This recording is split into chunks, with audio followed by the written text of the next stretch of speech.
The restaurant was packed that Tuesday evening just like every other night.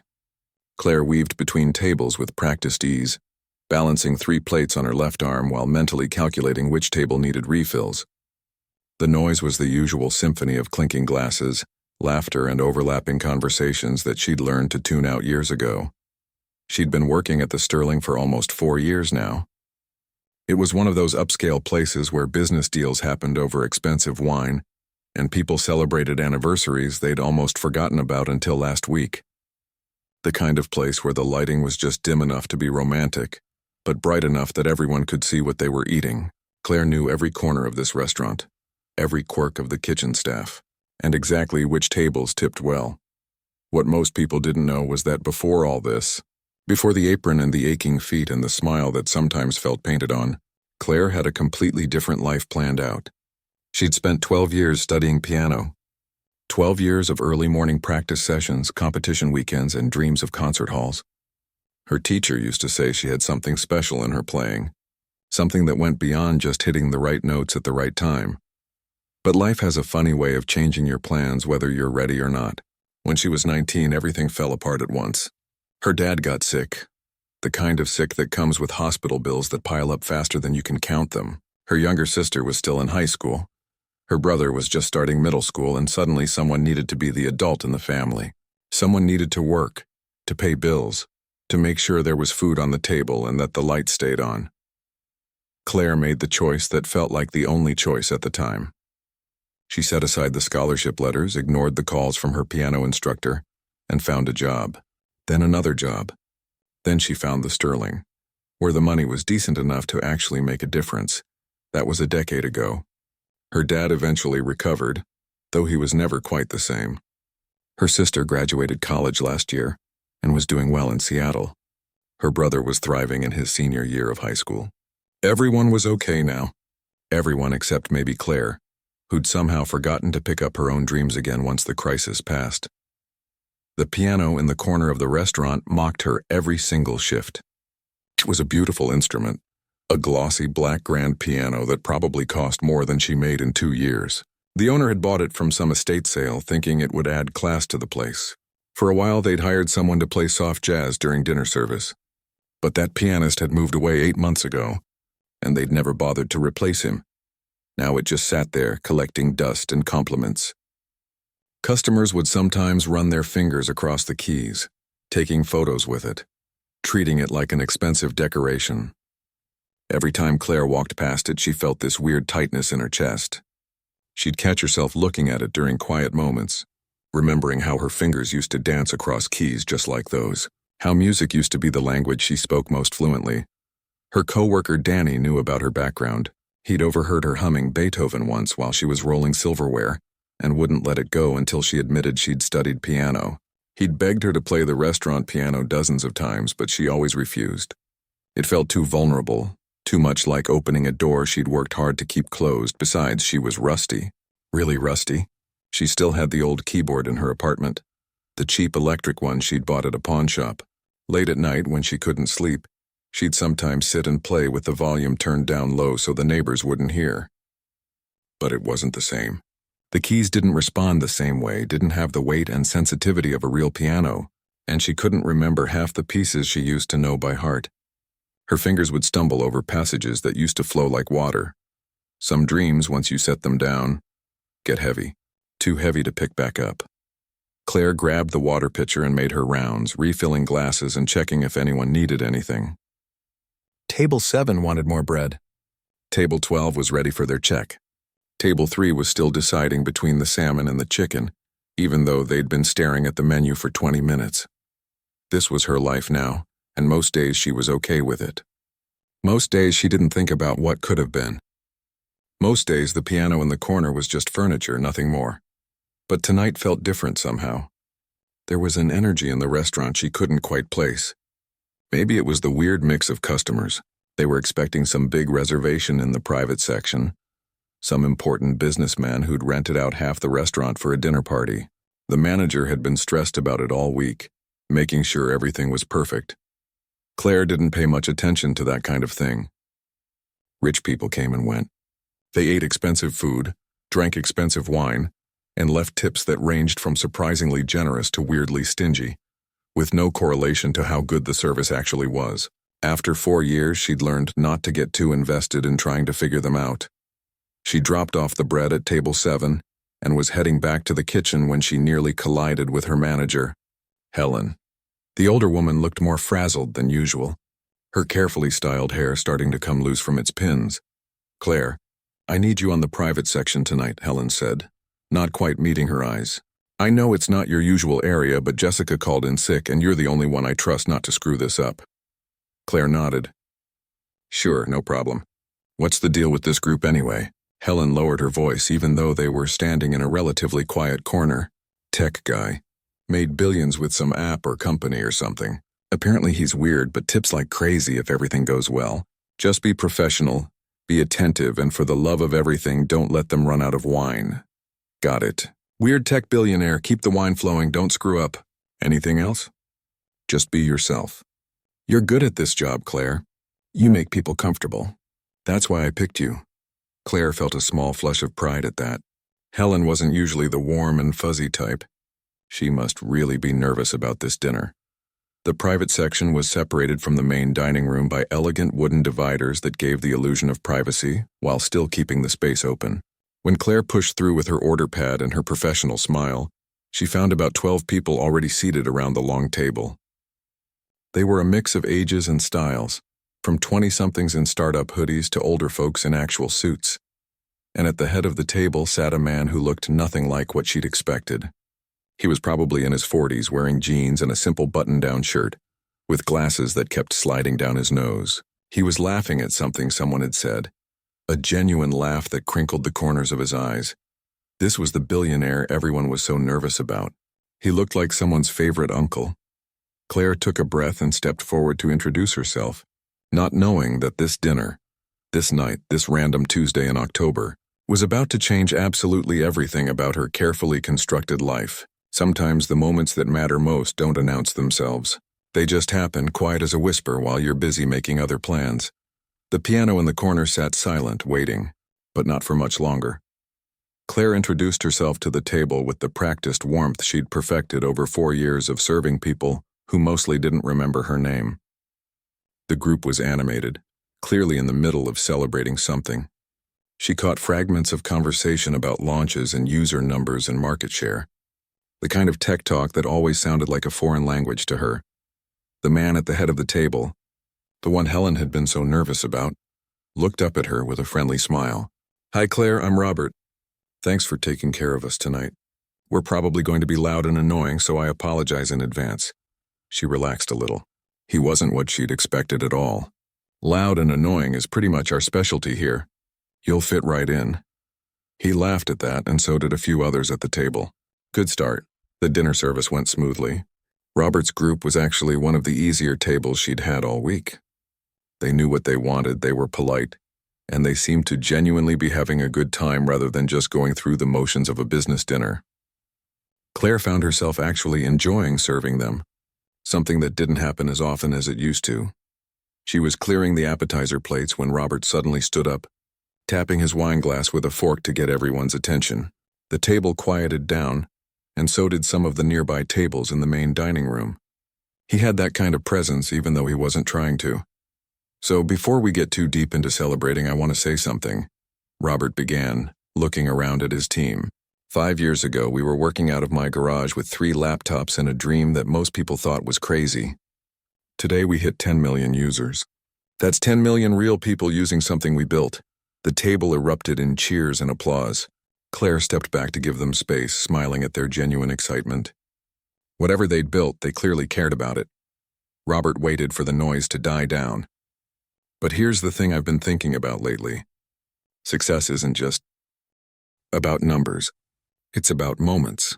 It's about the unexpected things that remind you why you're doing this in the first place."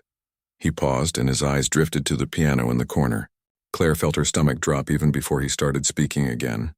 "That's a beautiful piano," Robert said, and now he was addressing the whole restaurant, not just his table. "I've been staring at it all night and nobody's played it. That seems like a waste." Helen materialized from somewhere, her professional smile firmly in place. "It's mostly decorative, sir. We had a pianist, but he's no longer with us. That's a shame, Robert said, and he seemed to genuinely mean it. Music is one of those things that makes life worth living, you know? Like you can have all the success in the world, but if you can't appreciate a good song or a beautiful painting or an amazing meal, what's the point? A few people at the table nodded. Someone murmured agreement. Then Robert did something that made Claire's heart start pounding. He reached into his wallet and pulled out a stack of $100 bills. Here's what I'm thinking. I'll put $5,000 into the staff tip pool right now. Tonight, if anyone, and I mean anyone on staff can play that piano, play something real, something with feeling. It doesn't have to be perfect. It just has to be honest. The restaurant had gone completely quiet. Claire could feel every eye in the place turning, looking around, wondering who might step forward. Helen looked panicked. Sir, that's incredibly generous, but I don't think anyone on our current staff plays. I do. The voice came from near the kitchen door. It was Danny, her coworker, the one who knew her secret. He was pointing directly at Claire. Claire wanted to murder him.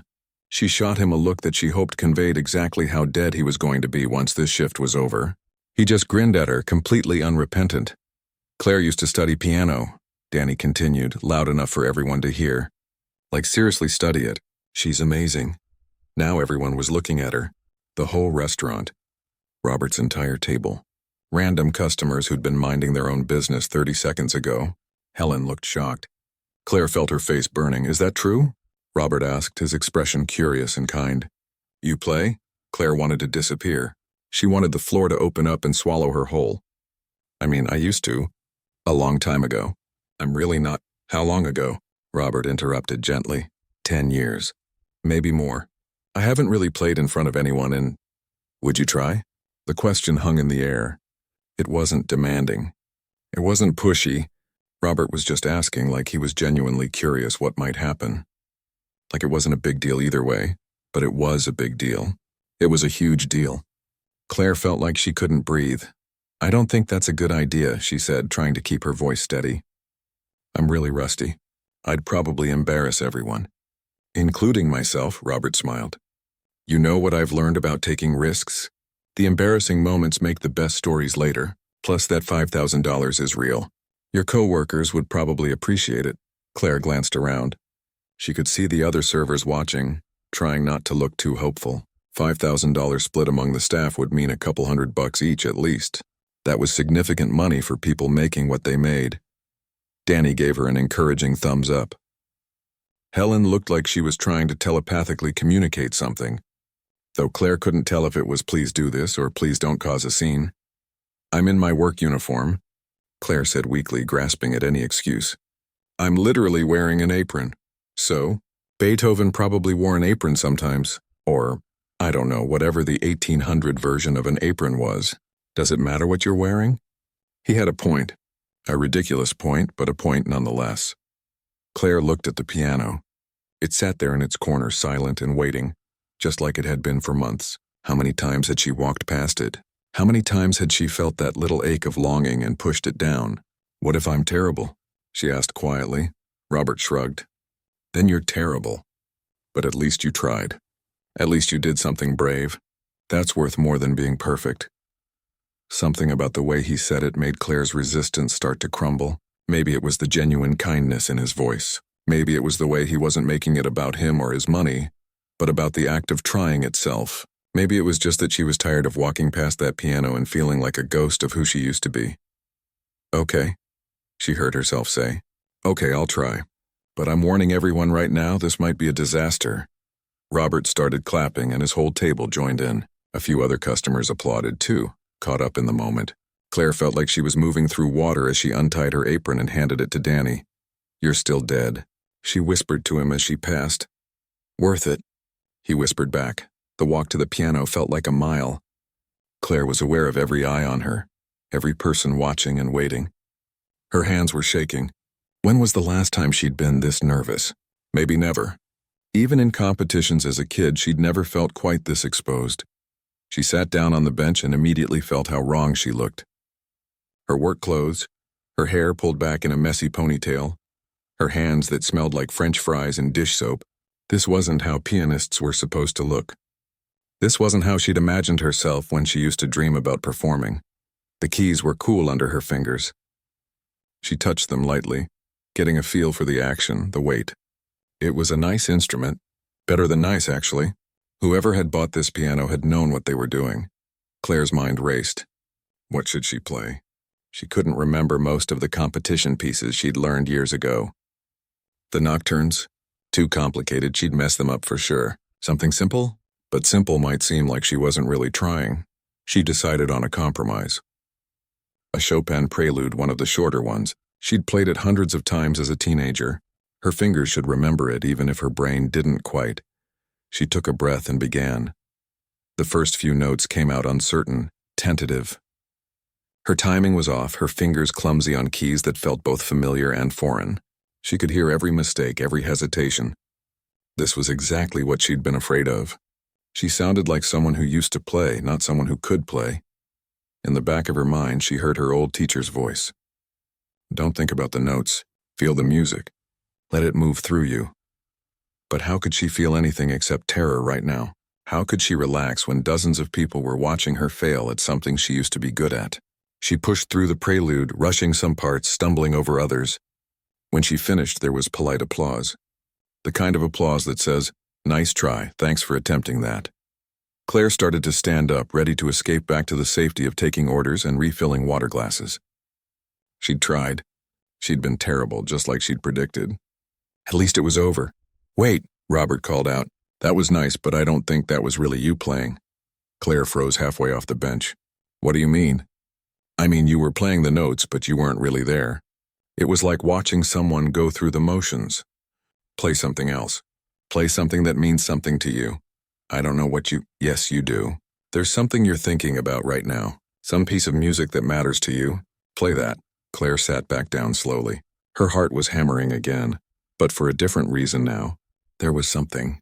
A piece she'd discovered years ago, right after her dad got sick. A piece she'd played over and over in her apartment late at night when the fear got too big to hold inside. But that piece was personal. It was raw. It was all the things she'd learned to keep locked away behind her professional smile and her competent efficiency. She looked at Robert. He nodded encouragingly, like he already knew what she was deciding. Claire turned back to the piano, closed her eyes, and let herself remember what it felt like to really play. Claire's fingers hovered over the keys for a moment that felt endless. The restaurant had gone quiet again, but this time she barely noticed. She was somewhere else already. Somewhere deeper than this room, this moment, these watching eyes. The piece she was about to play wasn't famous. Most people wouldn't recognize it.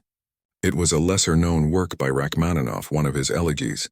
She'd stumbled across it late one night years ago, scrolling through recordings online while sitting in the hospital waiting room. Her dad had been in surgery, and she'd needed something to hold on to, something to keep her from falling apart in that sterile hallway with its fluorescent lights and smell of disinfectant. When she'd first heard this piece, it had broken something open inside her. It was sad but not hopeless. It was about loss, but also about the strange beauty that exists alongside grief. It was everything she'd been feeling but couldn't put into words. She'd taught herself to play it on the cheap keyboard in her apartment, working through it measure by measure, night after night. It became her way of processing everything that was happening, the fear, the exhaustion, the feeling of watching her own life split into before and after. Now sitting at this restaurant piano in her work clothes with strangers watching, Claire let her hands find the opening notes. They came easier than the Chopin had, like muscle memory that lived somewhere deeper than conscious thought. Her fingers remembered the shape of this music, the way it moved and breathed. The first phrase spilled out, melancholy and searching. Claire felt something unlock in her chest. She wasn't thinking about the people watching anymore. She wasn't thinking about whether her technique was perfect or if she'd memorized everything correctly. She was just playing, really playing for the first time in 10 years. The music built slowly, carefully, like someone learning to trust again after being hurt. The melody twisted and turned, asking questions that had no easy answers. Claire's hands moved across the keys with growing confidence, finding their way through passages that her conscious mind had forgotten, but her body still knew. She let herself sink into the emotional landscape of the piece. There was the fear she'd felt watching her dad get sicker. There was the weight of responsibility that had settled on her shoulders when she was barely old enough to handle it. There was the grief for the life she'd planned, the future she'd imagined that had dissolved like smoke. But there was something else too, something she'd almost forgotten. There was resilience in this music. There was the quiet strength of showing up day after day even when everything felt impossible. There was the love that made the sacrifice worth it, the knowledge that she'd chosen to help her family because they mattered more than her own dreams. The middle section grew more intense, more urgent. Her fingers flew across the keys, pulling out harmonies that were almost painful in their beauty. She was aware distantly that the restaurant had gone completely silent. No clinking glasses, no whispered conversations, nothing but the sound of the piano filling the space. Claire had forgotten what this felt like. Not just playing the notes, but communicating something that words couldn't touch. This was why she'd fallen in love with music in the first place. This ability to translate the messiness of human emotion into something that could be shared, understood, felt by someone else. The piece moved into its most tender section, a simple melody that appeared like sunlight through clouds. This was the part she'd always loved most. It spoke of hope, not the naive kind that ignores reality, but the stubborn kind that persists despite everything. The kind of hope that gets you out of bed when you're exhausted. That makes you believe things might eventually be okay, even when you can't see how. Her old teacher used to say that music was about telling the truth. Not facts, but deeper truths about what it meant to be human. As Claire played, she understood that in a way she never had before. All those years of practice and lessons, she'd been learning technique. But it was the years of living, of struggling, of making impossible choices that had taught her how to really play. The music began its descent toward the ending. The phrases grew softer, more introspective. It was like watching daylight fade, beautiful and sad and inevitable. Claire's hands moved with a gentleness she'd learned from late-night shifts at the restaurant. From taking care of her dad in those scary months, from all the ways life had taught her to be careful with fragile things. She was crying. She realized it suddenly, felt the tears on her cheeks without remembering when they'd started. But she didn't stop playing. The tears were part of it, part of the truth she was telling through this music. The final phrases came out almost as a whisper. The piece ended not with drama, but with quiet acceptance, the kind that comes after you've fought and struggled and finally learned to let go. Claire played the last notes with infinite care, letting them fade into silence naturally without rushing. She sat with her hands still on the keys, not quite ready to break the spell. The silence in the restaurant felt holy somehow, like the moment after a prayer. She could feel her heart beating, feel the weight of everything she'd just poured out through the piano. Then the sound started. It began with Robert, who stood up from his table with tears streaming unashamedly down his face. He started clapping, slow and deliberate. His entire table rose with him, joining the applause. Then the rest of the restaurant followed, everyone standing, clapping, some people openly crying. Claire turned on the piano bench, completely overwhelmed. This wasn't polite applause anymore. This was something else entirely. People weren't just clapping for a good performance. They were responding to what she'd shared, the vulnerability she'd offered without meaning to. A woman at a nearby table was holding her husband's hand, both of them with tears in their eyes. An older man sitting alone looked like he'd been transported somewhere else entirely. Even the kitchen staff had emerged, standing in the doorway with stunned expressions. Robert walked over to the piano. His face was flushed, his eyes still wet. "What was that?" he asked, his voice rough with emotion. "Rachmaninoff," Claire managed to say. "An elegy." "That was one of the most beautiful things I've ever heard. And I've been to concerts at Carnegie Hall. I've heard famous pianists play. But that—" He paused, shaking his head. "That was different. That was real." Claire didn't know what to say. She felt stripped bare, exposed in a way that was terrifying and exhilarating at the same time. Helen appeared, looking shocked and professional all at once. "Claire, I had no idea you could play like that. Why didn't you ever say anything?" "I guess I didn't think it mattered anymore," Claire said quietly. "Are you kidding? That mattered more than anything else that's happened in this restaurant in the entire time I've been managing it." More people approached, wanting to talk to her, to thank her, to tell her how the music had moved them. A man in a business suit said it reminded him of his mother, who'd passed away last year. A young couple said it was the most romantic thing they'd ever heard. An elderly woman simply squeezed Claire's hand and said, "Thank you for sharing your gift." Danny pushed through the crowd with the biggest smile she'd ever seen on his face. I told you, he said. I told you that you were amazing. I'm still mad at you for putting me on the spot, Claire said, but she was smiling too. No, you're not. He was right. She wasn't. Robert had stepped back to let others talk to her, but now he approached again. Can we talk for a minute? Somewhere a little quieter? Claire nodded, still feeling dazed. They moved to a corner of the restaurant, away from the crowd that had formed around the piano. I want to ask you something, Robert said, and I want you to really think about it before you answer. Why did you stop playing? I told you. My family needed... No, I understand that part. But that was 10 years ago, right? Your dad is okay now? Yeah, he's good. I mean, he has some health issues still, but he's stable. And your siblings? They're doing great. My sister just graduated college. My brother's about to.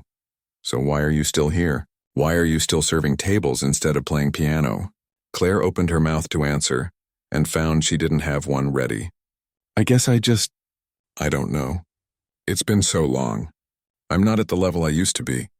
All those years of not practicing. Did you hear what just happened out there? Robert gestured toward the dining room. Did you see people's faces? What you just played? That level of emotional honesty and technical skill, that doesn't just go away. You still have it, but I gave it up. I made my choice. You made a choice when your family needed you. That was brave and loving and right, but now you're making a different choice. You're choosing to keep punishing yourself for something that wasn't your fault.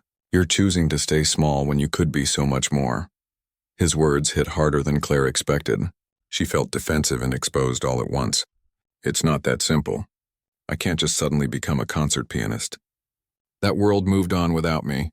I'm 29 years old. Most pianists who are going to make it have already made it by now. Maybe, Robert acknowledged. Or maybe you have something now that you didn't have before. You've lived. You've struggled. You've sacrificed. That came through in your playing. That's what made it special. Claire felt tears threatening again. I don't even know where I'd start. Start by admitting that you want to.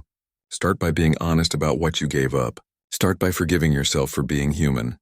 They stood in silence for a moment. Claire could hear the restaurant slowly returning to its normal rhythm. Conversations resuming, the clatter of dishes from the kitchen. I'm going to give you my card, Robert said, pulling out his wallet. Not because I want something from you, but because I think you deserve a chance to explore what might be possible. I know people. Teachers, venue managers, people who run music programs. If you decide you want to try, really try, I can help connect you.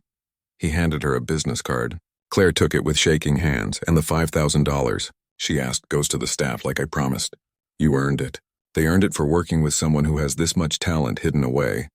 Robert smiled, squeezed her shoulder gently, and walked back to his table. Claire stood there holding the business card, feeling like the ground had shifted under her feet. Across the room, the piano sat silent again. But something had changed. It wasn't just furniture anymore. It was a possibility. A door that had been closed for so long that she'd forgotten it was there. And now someone had reminded her that doors could be opened. If only she was brave enough to turn the handle. Claire didn't sleep that night. She lay in bed staring at the ceiling, replaying every moment at the restaurant, the way her hands had felt on the keys, the silence of the room as she played, the look on Robert's face, the business card at on her nightstand, a small rectangle of possibility that felt heavier than it should. By the time the sun came up, she'd talked herself out of doing anything about it at least a dozen times. She was being ridiculous. It had been one performance in a restaurant, not Carnegie Hall. People had been moved because it was unexpected, not because she was actually that good. Robert was just being nice, probably felt sorry for her. The whole thing would be embarrassing if she actually tried to follow through. But then she'd remember. The feeling of playing, really playing, and all her logical arguments would crumble. That feeling had been real. The music had been real. And the look in Robert's eyes when he'd said she deserved a chance, that had been real too. She called in sick to work for the first time in 3 years.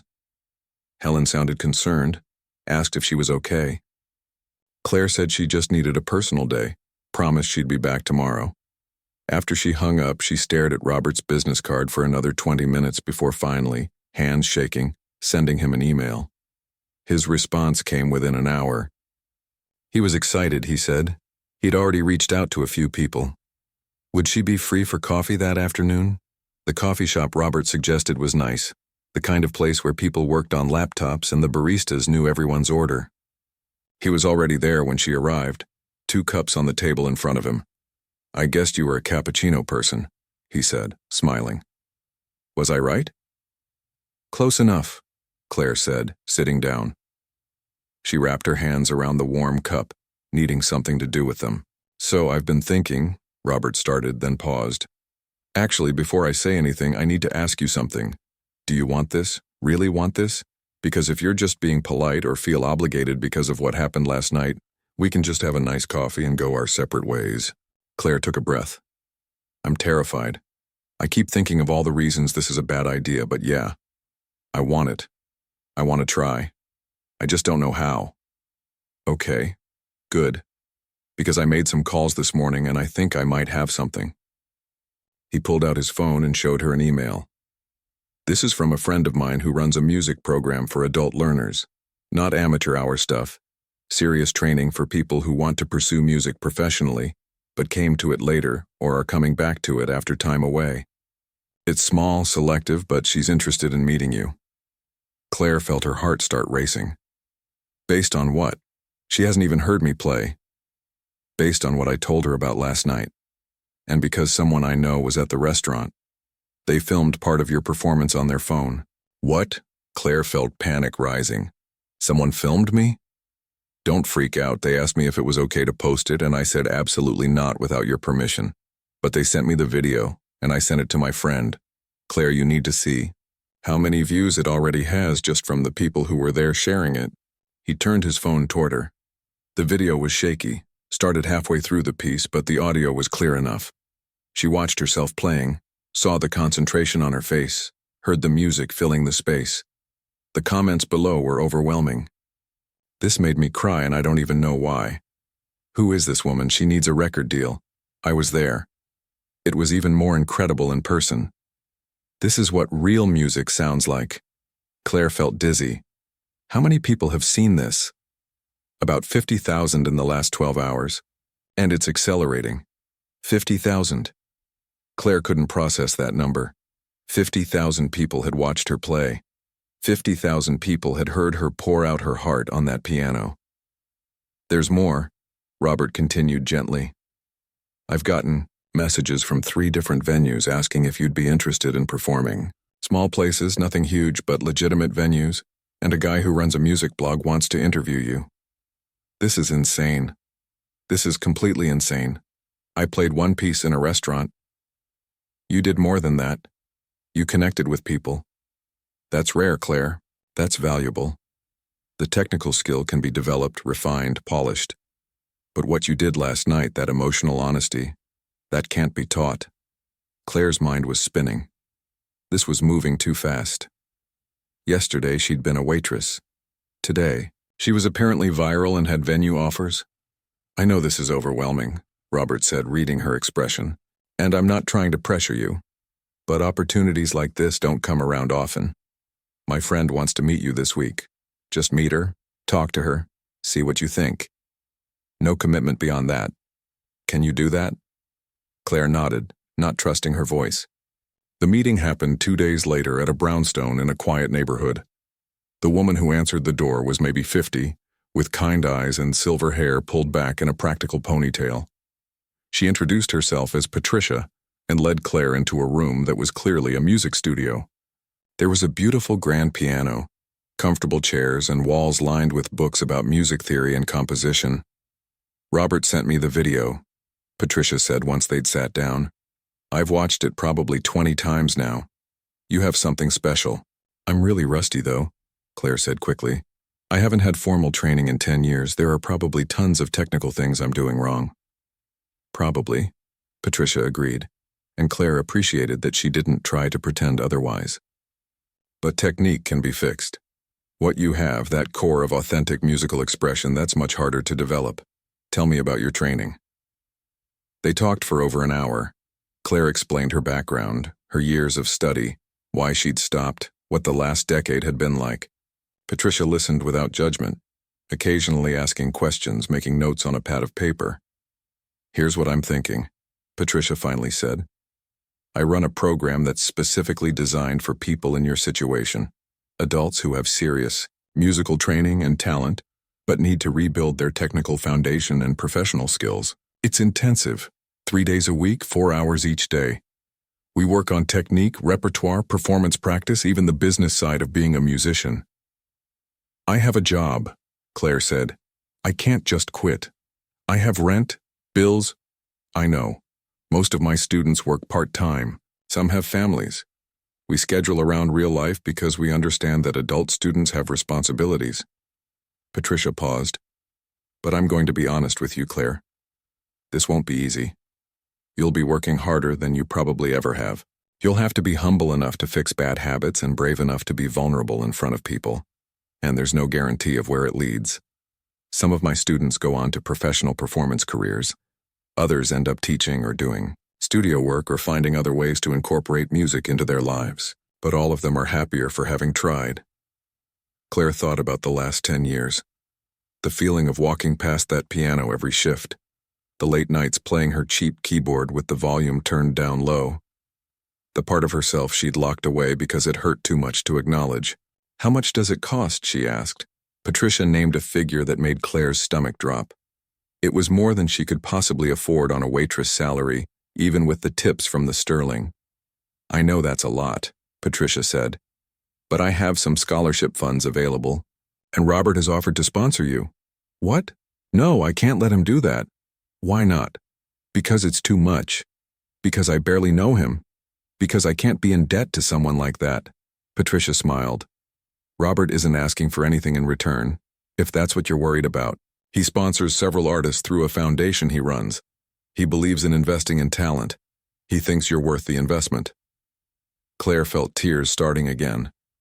She'd cried more in the past few days than in the past few years combined. He told me to tell you something, Patricia continued. He said to tell you that his mother was a pianist.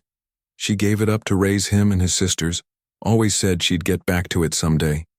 She died before she ever did.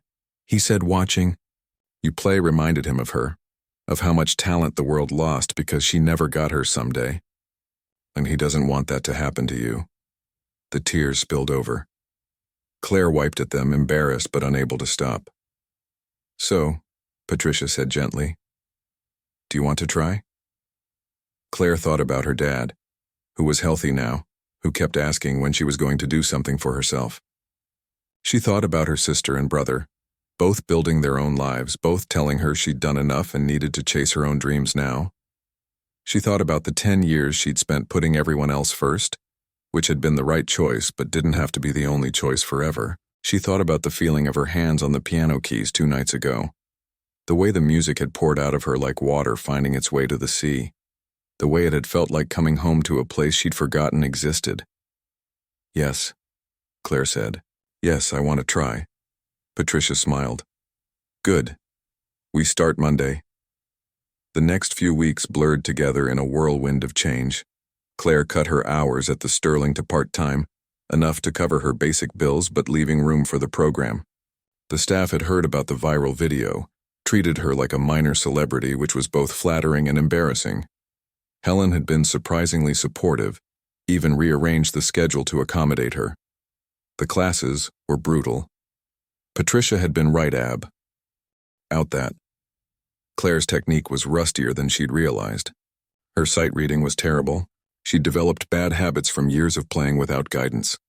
There were days she wanted to quit, days she felt stupid for thinking she could do this, days she couldn't figure out why she'd thought any of this was a good idea. But there were other days too. Days when her fingers remembered something they'd forgotten. Days when a passage she'd been struggling with suddenly clicked into place. Days when Patricia would nod approvingly and say, "That's it. That's the sound I know you can make." Claire practiced obsessively. She bought a decent digital piano with some of the tip money from the night Robert had walked into her life. Her neighbors complained about the noise, so she practiced with headphones most of the time, but sometimes late at night she'd play without them, not caring if anyone heard. Her co-workers at the restaurant noticed the change in her. Danny said she seemed lighter somehow, like she'd been carrying something heavy and had finally put it down. Even on her hardest days, even when her fingers ached and her brain was tired from learning, She felt more alive than she had in years. Robert checked in occasionally, usually just quick texts asking how it was going. He never asked for updates on his investment. He never asked to hear her play. He just wanted to know if she was okay, if she needed anything. Claire started to understand that his support wasn't about getting something in return. It was just kindness, the simple human impulse to help someone who needed it. 3 months into the program, Patricia sat her down for a conversation. "I think you're ready to perform publicly. Nothing huge, just a small recital for friends and family. Some of the other students will play too. But I think you need to get back on stage. Start building your confidence in front of an audience." Claire felt the familiar panic rising. "I don't know if I'm ready. You'll never feel completely ready." That's the secret no one tells you. But you're good enough, and that's what matters. The recital was scheduled for a Saturday afternoon at a small community center. Claire invited her dad, her sister, her brother. She invited Danny and a few other coworkers from the Sterling. She didn't invite Robert, felt weird about it, but he somehow found out anyway and showed up with flowers. Standing backstage, waiting for her turn, Claire felt like she might throw up. Her hands were shaking. Her mind was blank. She couldn't remember any of the pieces she'd prepared. Then it was her turn. She walked onto the small stage, sat at the piano, and looked out at the handful of faces looking back at her. Her dad in the front row beaming with pride. Her siblings, both recording on their phones. Danny giving her an enthusiastic thumbs up. Robert sitting toward the back, his expression calm and encouraging. Claire took a breath, put her hands on the keys, and began to play.